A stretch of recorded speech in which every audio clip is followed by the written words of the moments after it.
Many years ago, I heard somebody say, you don't beat virtuoso performances out of people with a stick.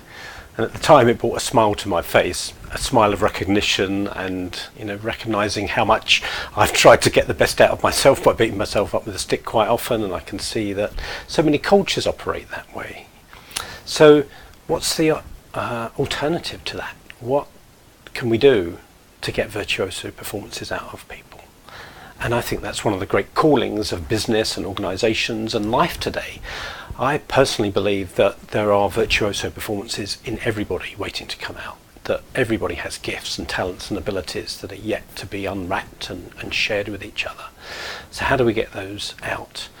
Now, some people would say, a stick is the best way to get people to perform. Some people would say self-improvement might be the best way to get people to perform.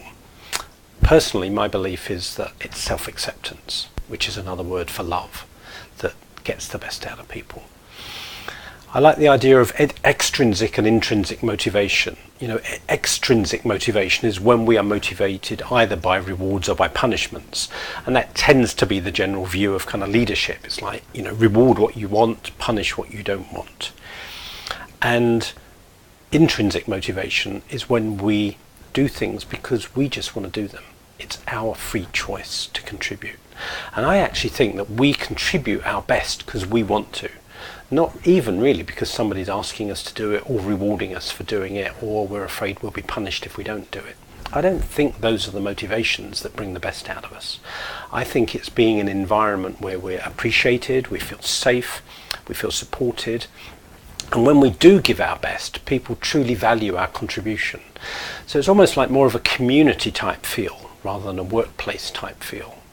We give our best because we want to, and we want to serve each other. We want to serve something perhaps even bigger than ourselves.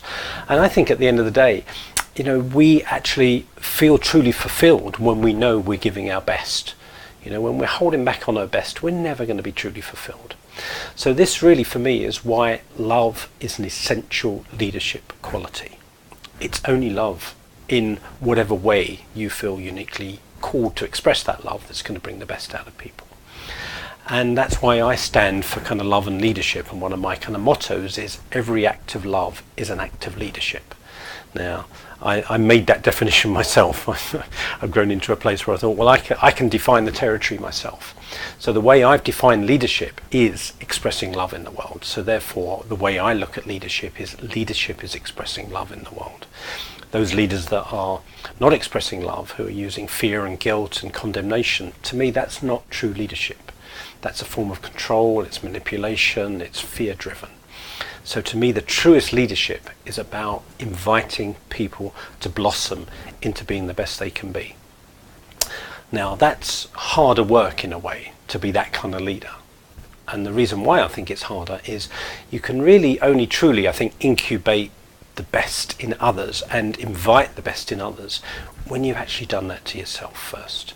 So to me, true leadership is creating that kind of internal place where you're coming much more from a place of self-acceptance and self-love and self-encouragement, so that it's safe for you to incubate your best and share that if you like.